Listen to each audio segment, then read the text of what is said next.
En effet, Seigneur, pour nous, tu es la source de la vie. Et c'est en toi et avec toi, pour toi que nous voulons vivre et réussir ce que nous entreprenons en le remettant devant toi, à tes pieds. Merci pour la rencontre de ce matin, pour tous les amis qui sont venus, pour tous ceux qui vont suivre aussi le culte au travers des enregistrements et sur Internet, sur Médias Évangile, sur Facebook. Seigneur, qu'il y ait pour eux tous aussi une bénédiction, comme pour nous ce matin. Je te demande à nouveau de renouveler mes forces, de m'animer de ton esprit, chacun de nous d'ailleurs, pour que celui qui écoute et celui qui parle soit béni par la parole de l'Écriture et par l'Esprit de Dieu. Que je puisse faire cela avec clarté, avec simplicité, avec profondeur, richesse et avec courage pour dire les mots qui doivent être dits selon ta parole en restant fidèle à ce qui est écrit. Que ta bonne main repose sur nous tous, Père Céleste. Nous te le demandons au nom de Jésus, notre Seigneur. Amen. Romains donc au chapitre 12, le début du chapitre, verset 1er. Voici ce que l'apôtre déclare, conduit par l'Esprit de Dieu. « Je vous exhorte donc, frères et les sœurs, par les compassions de Dieu, à offrir vos corps comme un sacrifice vivant, saint, agréable à Dieu, ce qui sera de votre part un culte raisonnable. Ne nous conformons pas au siècle présent, mais soyons transformés par le renouvellement de l'intelligence, afin que nous discernions quelle est la volonté de Dieu, ce qui est bon, agréable et parfait. » Jusque-là, notre lecture. Ce dimanche matin, à la fin de la rencontre, je proposerai qu'il y ait de la part des uns et des autres, librement, un engagement, une consécration. Et j'ai préparé un petit feuillet pour qu'il sera déposé là dans le hall d'entrée. Je ne les distribue pas. Chacun prendra selon les décisions qu'il aura prises. Avec ces mots, ma consécration, j'ai compris que le Seigneur a le droit d'occuper la première place dans ma vie. Il veut que je m'offre tout entier à lui, Romains 12, afin qu'il puisse faire en moi et par moi tout ce qu'il veut. Aussi, à partir de ce jour, je me consacre à lui. Corps, âme et esprit. Je veux, avec son aide, m'efforcer de faire toutes choses selon sa volonté. La place pour la date et la signature de ceux et celles qui s'engageront, qui se consacreront ou se reconsacreront. Ça ne se fait pas qu'une seule fois. Conversion, une fois. On ne naît pas 36 fois. Mais la consécration, elle peut se renouveler plusieurs fois dans la vie d'un chrétien, d'une chrétienne. Que Dieu nous prépare aussi pour ce moment et qu'il touche notre cœur pour nous engager vers lui davantage. Ce n'est pas seulement une décision que des pasteurs doivent prendre ou des étudiants en institut biblique, mais chacun de nous, comme chrétiens, que Dieu nous prépare pour ce moment. L'épître aux Romains est une épître remplie de diamants. Les autres textes aussi d'ailleurs, mais c'est bien de le présenter ou de l'introduire comme cela. C'est entre autres dans ce texte que est sorti le texte qui a bouleversé la vie entre autres de Luther et bouleversé la face du monde. C'était à ce moment-là que a pris naissance la réforme, le mouvement des églises protestantes, si on veut le dire comme ça. Beaucoup de choses magnifiques dans l'épître aux Romains. Du chapitre 1 au chapitre 8, courtement, je ne fais pas de savant, le plan du salut, comment être sauvé, la place du péché dans le monde, dans notre vie, la loi, à quoi sert la loi, la grâce, comment être pardonné, comment être sauvé, chapitre 1 et chapitre 8, la place de la croix, de la résurrection de Jésus-Christ. Épître aux Romains, donc dans les 8 premiers chapitres, avec des textes que nous connaissons et qui nous sont familiers. Quelques-uns que je survole ici, tous ont péché, sont privés de la gloire de Dieu, mais ils sont gratuitement justifiés par sa grâce. Ou encore, étant justifiés par la foi, pardonnés par la foi, nous avons la paix avec Dieu, l'Épître aux Romains. Romains chapitre 6, le salaire du péché, c'est la mort, mais le don gratuit de Dieu, c'est la vie éternelle en Jésus-Christ. un parmi les plus célèbres probablement dans l'Épître. Il n'y a aucune condamnation pour ceux qui sont en Jésus-Christ. Le texte que j'avais noté moi-même, j'ai mis « il n'y a pas de condamnation ». Mais le texte dit plus que cela. Il n'y a aucune condamnation pour ceux qui sont en Jésus-Christ. Encore un autre, rien ne nous séparera de l'amour de Dieu. Romains 8, 38. Rien ne nous séparera de l'amour de Dieu manifesté en Jésus-Christ. Romains 1, je n'ai pas honte de l'Évangile, dira l'apôtre. Épître aux Romains. Il n'y a pas de juste, pas même un seul. Encore au chapitre 5, Dieu prouve son amour en ce que lorsque nous étions encore des pécheurs, Christ est mort pour nous. Romains 10 encore, la foi vient de ce qu'on entend et ce qu'on entend vient de la parole de Dieu. L'Épître aux Romains, encore quelques-uns, je ne vais pas lire tout, vous savez. Si Dieu est pour nous, qui sera contre nous? Épître aux Romains. De ces textes, beaucoup ont été encouragés. Encore, toute chose concourt au bien de ceux qui aiment Dieu. Tous les chrétiens du monde, je crois, connaissent ce passage. Toute chose concourt au bien de ceux qui aiment Dieu. Ou encore, chapitre 15, tout ce qui a été écrit pour notre instruction. Et beaucoup d'autres merveilles dans l'Épître aux Romains. Puis chapitre 9 jusqu'à chapitre 10, Israël dans le plan de Dieu. Tellement important encore aujourd'hui de relire ces choses. Chapitre 9, 10 et 11. Et puis 12, 13, 14, c'est la pratique.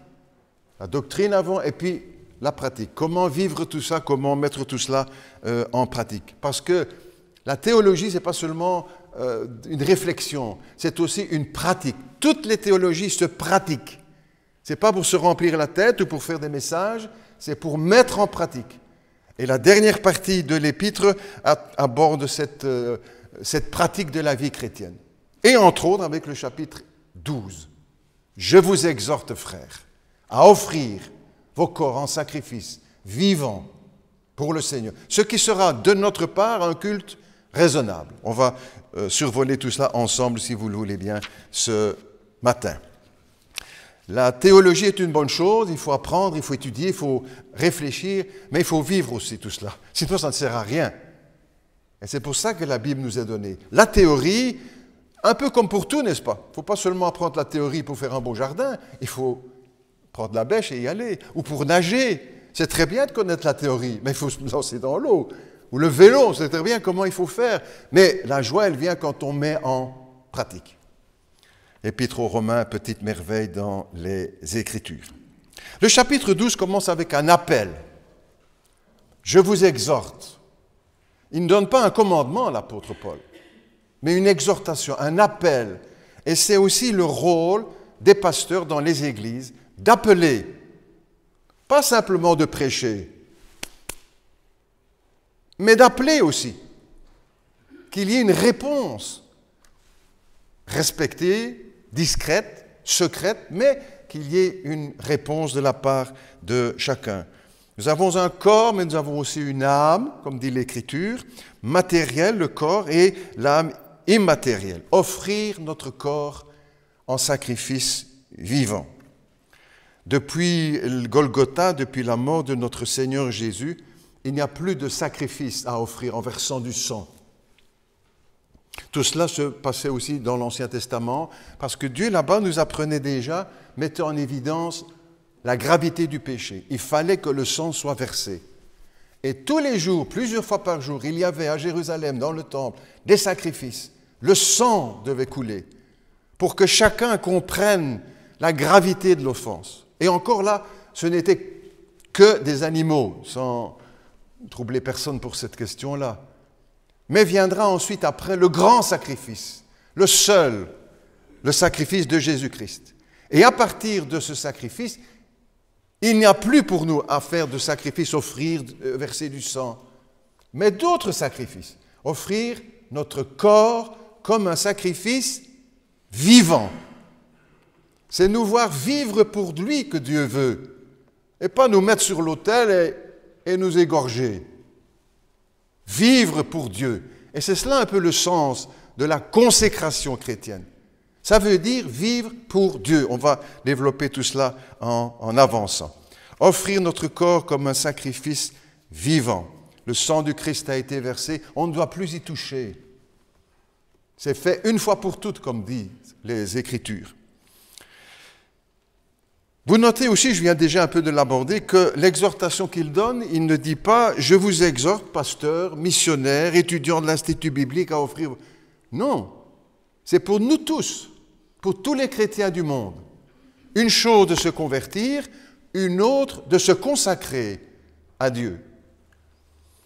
Je vous exhorte, frères, tous les chrétiens, quel que soit notre métier, à offrir notre corps comme un sacrifice vivant.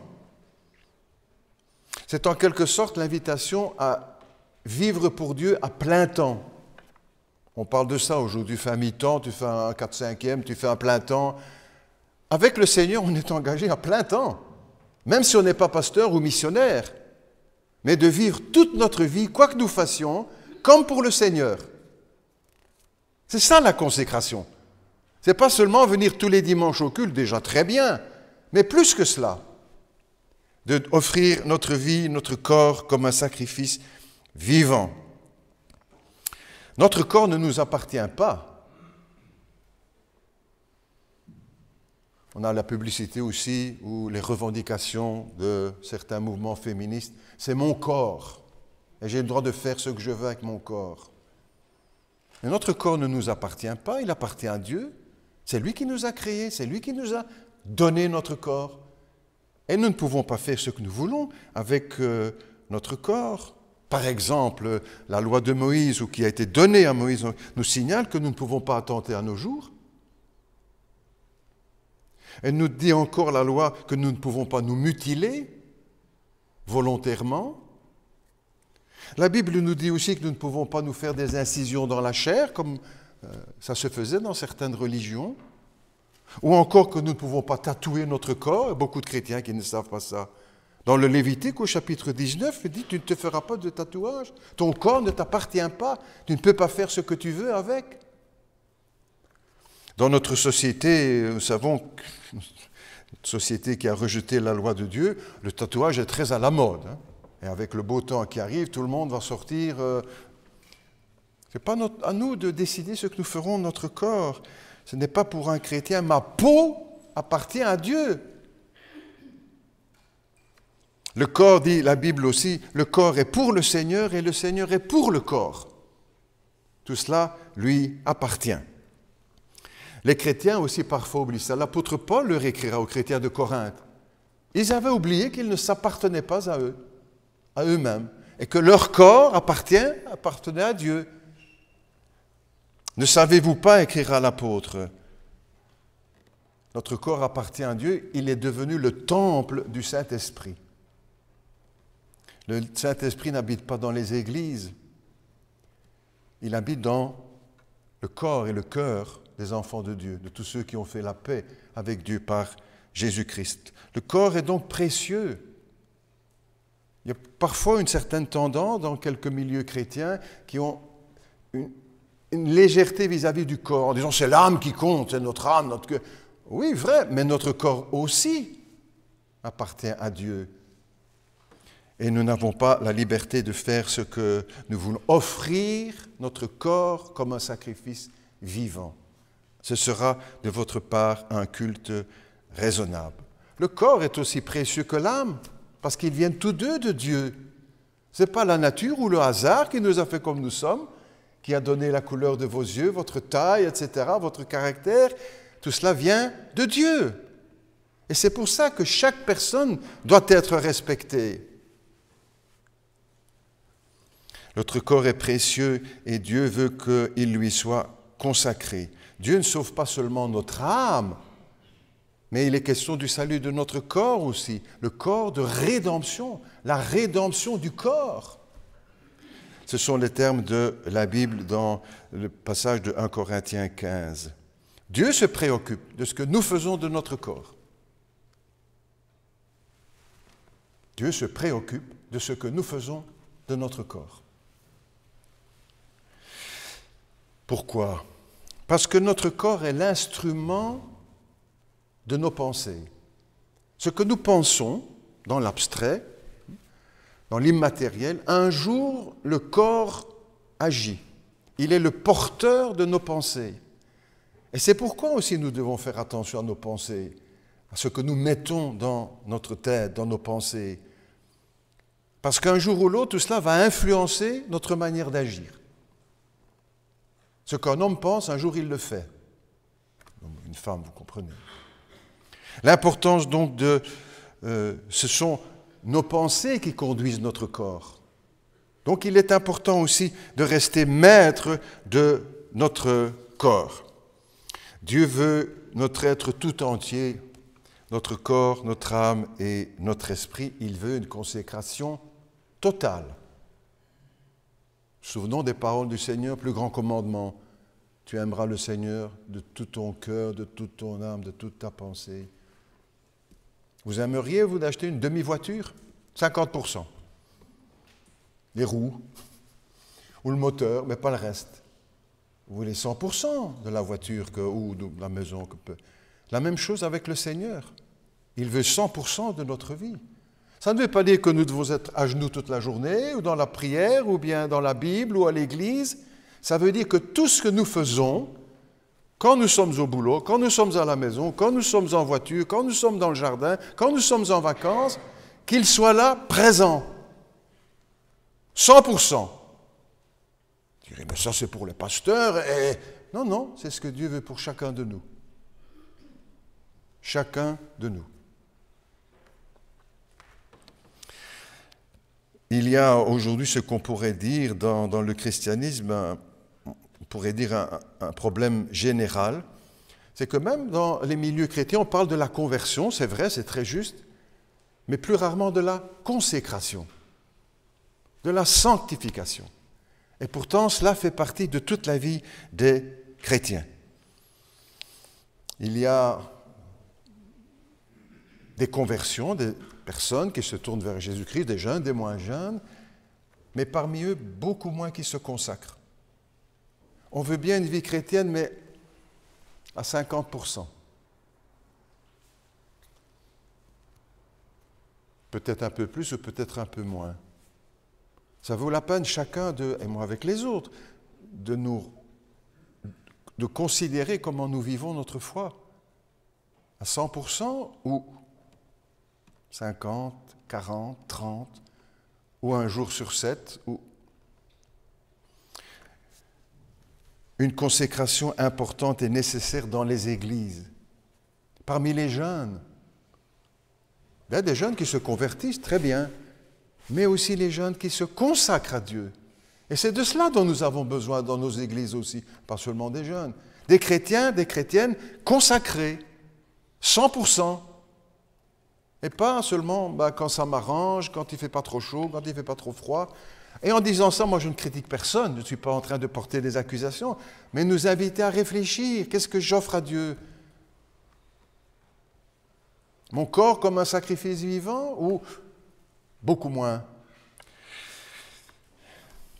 Dieu, lui, a offert son Fils à la croix. Nous devons savoir offrir notre corps comme un sacrifice vivant pour le Seigneur. Alors, n'offrir, consacrer quoi? Consacrer nos yeux, ça fait partie de notre corps. Nos yeux doivent être consacrés. Les yeux, ce sont les fenêtres de la tentation. Vous avez déjà pensé à ça? Les yeux, ce sont les fenêtres de la tentation. Beaucoup de tentations passent par là, par nos yeux. S'ils ne sont pas consacrés 100% au Seigneur, nous allons nous égarer et regarder des choses que nous ne devrions pas regarder. Quelle belle prière ce matin de pouvoir dire, Seigneur, je te consacre mes yeux. Vous savez ce que Job disait, un texte magnifique dans le livre de Job? J'avais fait un pacte avec mes yeux. Quelle belle phrase, n'est-ce pas?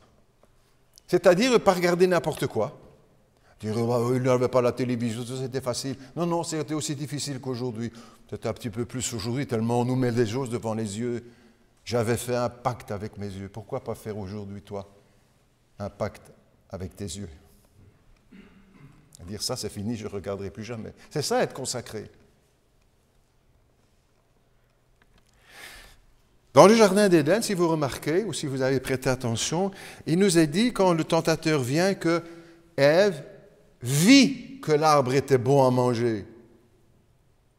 Elle n'a pas dit, il avait un bon goût. Elle a vu Et c'est en voyant que la tentation a retourné son cœur et l'a mené à chuter. Elle a vu, avec ses yeux, qu'il n'était pas consacré au Seigneur. Dans l'épître de Pierre, qui parfois emploie un langage comme Jacques tout à l'heure, qu'on a lu le texte de Jacques, mais Pierre aussi, qui parle de sa génération. Écoute comme il l'a décrit, l'apôtre Pierre. Il parle des hommes impies dont les yeux sont remplis d'adultère et insatiables de péché. Des hommes impies dont les yeux sont remplis d'adultère et insatiables de péché. Ah ben ça c'est aujourd'hui tout ça, hein? Non, c'était déjà au siècle de l'apôtre Pierre. Les yeux remplis d'adultère. Les yeux jouent un rôle important dans la vie du chrétien, dans la vie de tout homme, soit pour le bien, soit pour le mal. Et c'est cela aussi que notre société jette tellement de choses devant nos yeux, et beaucoup plus encore que les générations précédentes, avec tous les écrans dont nous sommes envahis. Ça passe par où? Par nos yeux. Il faut que nous ayons chacun consacré nos yeux au Seigneur. Notre sacrifice vivant passe aussi par nos yeux. Il y a quelque temps, à la RTBF, il évoquait un livre de Yves Tyran qui avait pour titre « Internet, sexe, mensonge ». Les écrans, de nouveau, par nos yeux, les images vont passer. Les yeux veulent voir. Dans l'Ancien Testament aussi, les yeux ne se lassent pas de voir, dit l'Ecclésiaste. Nos yeux ne disent jamais assez. Ils veulent toujours voir, tout le monde, hein, avec les autres, bien sûr. Alors, qu'est-ce que ça veut dire, consacrer? Je vais me crever les yeux? Non. Ça veut dire, je vais choisir ce que je regarde. Je vais prendre ce qui est bon et je vais rejeter ce qui est mauvais. Que mes yeux soient consacrés pour le Seigneur. C'est un combat pour nous tous, vous savez. Il n'y a personne qui dira non, facile, pas du tout, au contraire. J'ai fait un pacte avec mes yeux. Fais-le ce matin. Tu décides toi-même. Moi, je ne connais pas la vie des uns et des autres.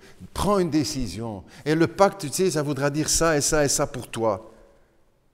Aujourd'hui, je fais un pacte avec mes yeux parce que je veux être consacré au Seigneur. Deuxième aspect de cette consécration, notre sexualité. Voilà, pasteur, la bombe atomique.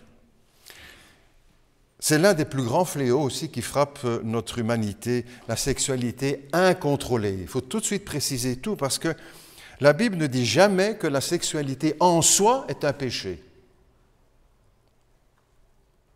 Ce n'est pas le diable qui a inventé la sexualité. C'est une œuvre de Dieu. Ce chef-d'œuvre de perfection d'un auteur de génie, comme disait Charles Aznavour dans une de ses chansons, ce chef-d'œuvre de perfection d'un auteur de génie. C'est Dieu qui a placé ça dans notre vie. Elle ne dit jamais que c'est un péché en soi. Ce qui est un péché, c'est le diable qui a inventé la perversion de la sexualité. Ce n'est pas la même chose. Le plan de Dieu, dans le plan de Dieu, quand Dieu a créé l'univers, qu'il a terminé tout, la Bible nous dit « Et Dieu vit que cela était très bon ». Et c'est le péché qui est venu tout gâcher. Il faut que notre corps, et cet aspect-là de notre corps, soit consacré. La sexualité, c'est un don de Dieu, ce n'est pas sale. C'est quelque chose de précieux, au contraire. Si nous sommes chrétiens, nous ne pouvons pas vivre comme des bêtes. Si nous sommes chrétiens, nous ne pouvons pas vivre comme des bêtes. Les animaux qui n'ont aucune conscience, aucune pudeur, aucune loi, et c'est un peu comme ça qu'on veut nous faire vivre aujourd'hui. Libre, avec les grandes lettres. Et ça devient un esclavage. Si nous sommes chrétiens, nous devons contrôler cet aspect de notre vie. Parce qu'en fait, pour beaucoup autour de nous, et parfois, ou peut-être aussi, parmi les chrétiens, ou en tout cas ceux qui sont dans les rencontres de culte ou autres de ce genre, pour beaucoup, être libre, c'est vivre comme une bête, sans contrainte, sans réfléchir, sans conscience, sans pudeur. Vous lisez dans la presse People, comme on lit chacun, je suis libérée. Une actrice, parce qu'elle a joué des scènes, elle est libérée. C'est vivre sans pudeur, sans plus aucune pudeur. Si nous voulons être consacrés au Seigneur, nous devons aussi consacrer cet aspect-là de notre vie. Il est impossible, en effet, d'être consacré sans offrir à Dieu cet aspect-là de notre vie. Il y a dans la Bible l'exemple, triste exemple de Samson, qui était consacré au Seigneur. C'était sa vocation. Et puis il n'a pas su contrôler cet aspect-là de sa vie. On le retrouve toujours où il ne faut pas. Si vous lisez dans le livre des Juges, toujours il est où il ne faut pas. Ça va se passer mal pour lui. Quand il va être arrêté, pris par les Philistins, dans le lit d'une prostituée, chez les Philistins, les ennemis d'Israël, ses ennemis vont lui crever les yeux.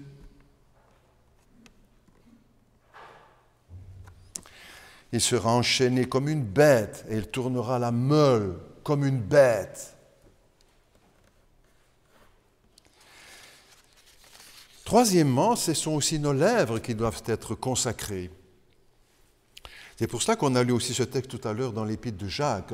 Rude le texte, on le reconnaît, c'est son style aussi. Il est très direct, Jacques, très probablement le frère du Seigneur et le responsable de l'Église, le premier responsable, le premier pasteur de l'Église de Jérusalem.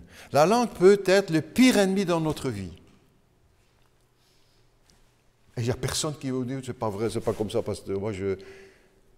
Tous, nous sommes en danger, en grand danger. La langue est un feu, nous dit la Bible,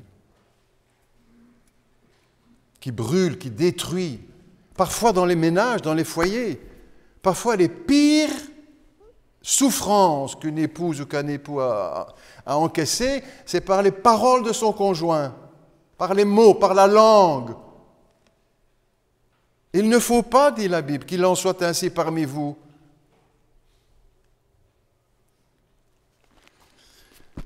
La langue des chrétiens, ça doit être la langue d'un enfant de Dieu, sanctifié, consacré. Quelqu'un a dit ceci, « Le diable peut dormir, la langue de certains chrétiens travaille pour lui. » Certains chrétiens, avec leur langue, font plus de tort à l'Église que le diable avec tous ses démons. Je répète, quelqu'un a dit, un chrétien, le diable peut dormir, la langue de certains chrétiens travaille pour lui. Certains chrétiens, avec leur langue, font plus de tort à l'Église que le diable avec tous ses démons. Notez bien que, cette citation ou d'autres, il n'est pas question des francs-maçons qui font du mal au christianisme avec leur langue. Pas cela. L'apôtre Jacques s'adresse aux chrétiens, à nous, aux pasteurs, à ceux qui prennent la parole. Nous serons jugés plus sévèrement. Ce n'est pas de la maison de la laïcité qu'il est en train de parler, Jacques. C'est de nous. De nous.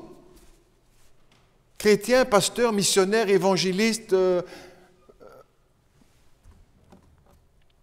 Il ne faut pas, dit-il, qu'il en soit ainsi parmi vous. Si je veux être un chrétien, une chrétienne consacrée, je dois contrôler ma langue. Beaucoup de mots qui n'ont pas à sortir de... Il y a tellement des vocabulaires aussi, des mots de vocabulaire tellement grossiers aujourd'hui qui sortent comme en avalanche, n'est-ce pas? Il ne faut pas, dit la Bible, qu'il en soit ainsi parmi vous, parmi nous. La langue est un petit feu, elle se vante de grandes choses. Un petit feu peut embraser de grandes forêts. Nous avons vu des images ici tout récemment, peut-être encore prochainement. On nous annonce un été paraît excessivement chaud. C'est feu de forêt. Mais c'est affreux à voir. Et encore, nous, on est loin, on est à la télé, on regarde. C'est terrible, mais ceux qui sont dedans, qui perdent leur vie. Et tout a démarré avec un mégot de cigarette, une allumette, un barbecue. d'une façon innocente. Et ce sont des milliers d'hectares qui vont flamber. De même aussi comme un petit feu, une petite phrase que nous prononçons peut faire tellement de mal. À l'Église, aux chrétiens, à l'Évangile, à Christ. Il ne faut pas, dit Jacques, qu'il en soit le Seigneur ou l'Esprit Saint, il ne faut pas qu'il en soit de même parmi vous. La langue est un petit feu qui souille tout le corps. Si je veux l'offrir à Dieu comme un sacrifice vivant, il faut que je fasse attention à tout ce que je dis. Et ce matin, peut-être décider, ces mots-là, je ne les sortirai plus jamais de ma bouche. Ça, c'est le vrai culte, dira l'apôtre. Hein? Offrir notre corps comme un sacrifice vivant. Il ne faut pas attendre et dire je vais bientôt y penser. Il faut le décider un jour. C'est comme ça qu'on avance dans la vie chrétienne. En prenant des décisions à la lumière de ce qu'on a entendu ou de ce qu'on a lu dans la Bible. Sinon, on est juste d'accord, très bien, parfait. Oui, c'est juste, c'est bien. Mais on ne décide rien, on n'avance pas. L'importance d'offrir notre langue, nos paroles, nos mots, les consacrer au Seigneur pour qu'il y ait cette différence aussi entre le chrétien et celui qui n'est pas. Pas d'insultes, pas de jurons, pas de grossièreté, pas de bassesse. Ah ben tout le monde le dit. Ben allez se dire les autres. Pas de jurons, pas de grossièreté, pas de vulgarité, pas de méchanceté. Il ne faut pas, dit la Bible, qu'il en soit ainsi parmi vous en tant que chrétiens. Offrir notre corps, ça veut dire aussi offrir nos pensées. Dire, mais ce n'est pas notre corps, si, parce que notre corps, comme on l'a dit tout à l'heure, est porté par ce que nous pensons. D'offrir nos pensées pour les amener captives à l'obéissance de Jésus-Christ. Nos pensées, ce qu'il y a de plus difficile à contrôler, pourrions-nous dire. Les offrir comme un sacrifice vivant au Seigneur. Nous devons tout faire pour remplir nos pensées avec la pensée de Dieu, avec la parole de Dieu. D'où l'importance pour chacun de nous de lire chaque jour un peu la parole. Pas besoin de lire tout l'Ancien Testament ou tout le Nouveau. 2 phrases, 10 phrases, un chapitre, un paragraphe. Une phrase qui va venir comme un laser dans notre vie. Comment tenir nos pensées propres, comme le Seigneur le dira à Josué. Que ce livre de la loi, la parole de Dieu, ne s'éloigne pas de toi, médite-le jour et nuit, afin d'agir fidèlement selon tout ce qui est écrit. C'est consécration totale au Seigneur. Je vous exhorte à offrir, soyez transformés par le renouvellement de l'intelligence, dans le même paragraphe, ce qui sera de votre part un culte raisonnable. C'est quoi le culte? C'est quand on vient à l'église, qu'on chante, qu'on lit la Bible, qu'on partage le pain, le vin. Ça, c'est un moment de culte dans notre vie. Mais notre culte, c'est tous les jours. Le véritable culte chrétien, c'est tous les jours. Quand nous avons consacré notre vie à Dieu. Et ce que nous vivons ici n'est en quelque sorte la face visible de l'iceberg.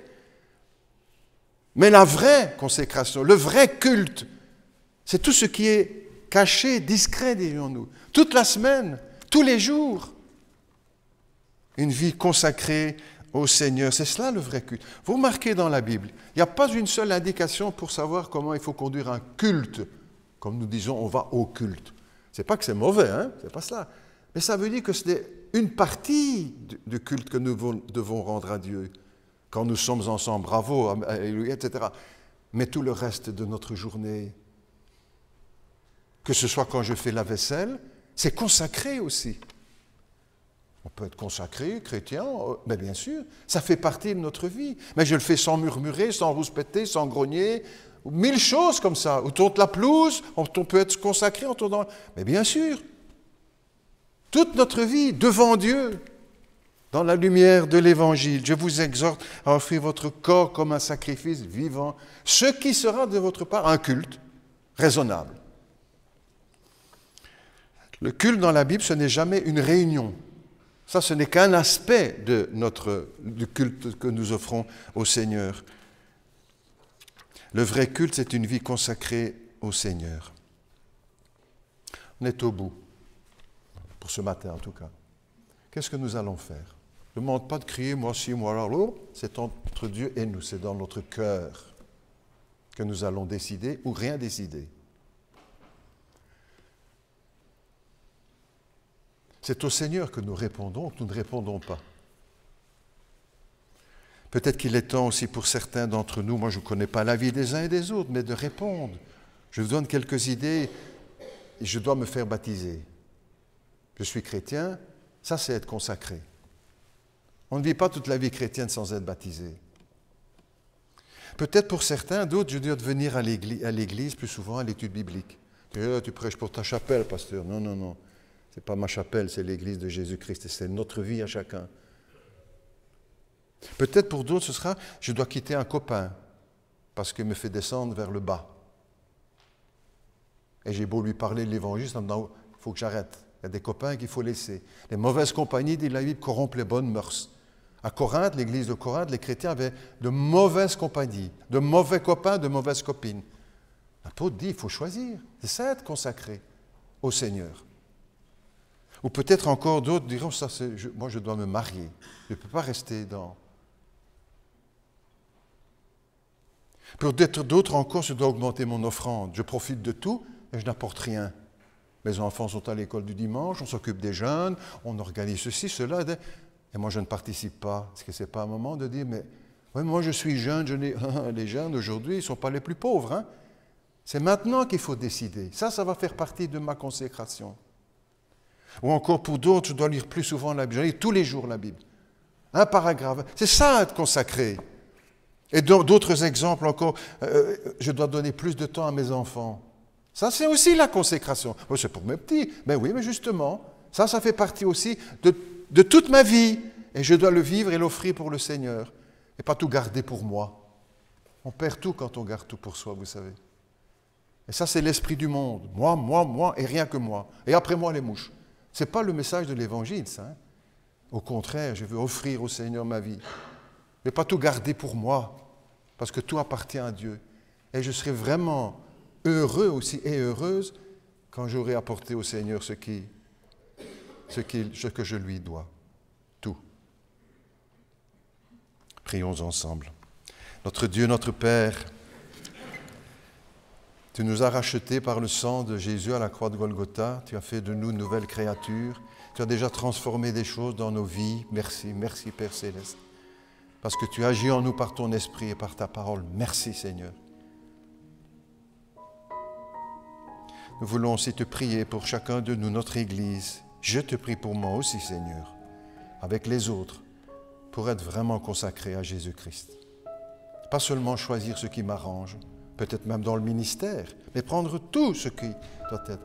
Et pour chacun de nous, quelques-uns, qui doivent se décider maintenant pour se faire baptiser, pour venir à l'étude biblique, pour quitter un copain, une copine, pour se marier, pour apporter son offrande, pour lire chaque jour la Bible, pour passer du temps avec ses enfants, avec le mari, avec l'épouse. C'est mille autres choses que nous pouvons décider maintenant.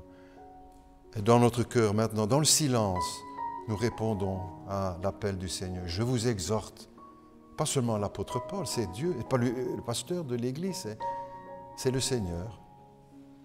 Je vous exhorte à offrir vos corps comme un sacrifice vivant, saint, agréable à Dieu, ce qui sera de votre part un culte raisonnable.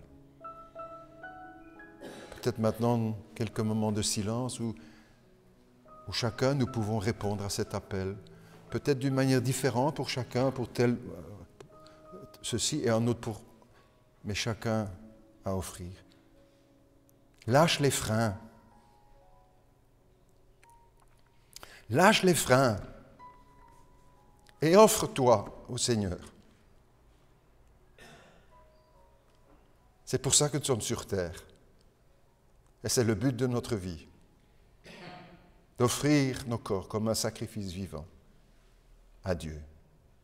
Quelques instants dans notre cœur, peut-être temps de réflexion, de choix et de décision.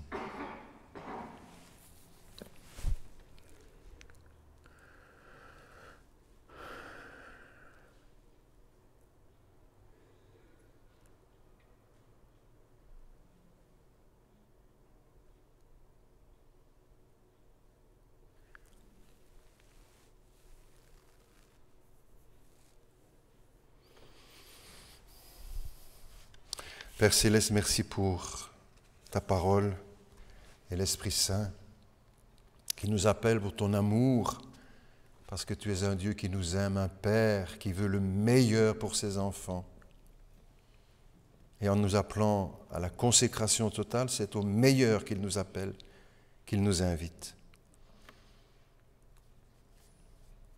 Et peut-être que chacun aussi ce matin, dans notre cœur, c'est là que tous décident, de pouvoir dire, j'ai compris que le Seigneur a le droit d'occuper la première place dans ma vie. Il veut que je m'offre tout entier à lui. Ce matin, c'est l'engagement que je veux prendre, lui être tout entier, afin qu'il puisse faire en moi et par moi tout ce qu'il veut. Aussi, à partir de ce jour, je me consacre à lui, corps, âme et esprit. Et je veux donc, avec son aide, m'efforcer de faire en toute chose sa volonté.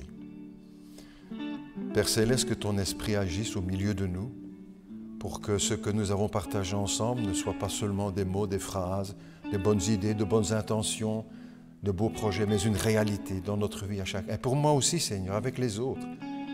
S'il y a encore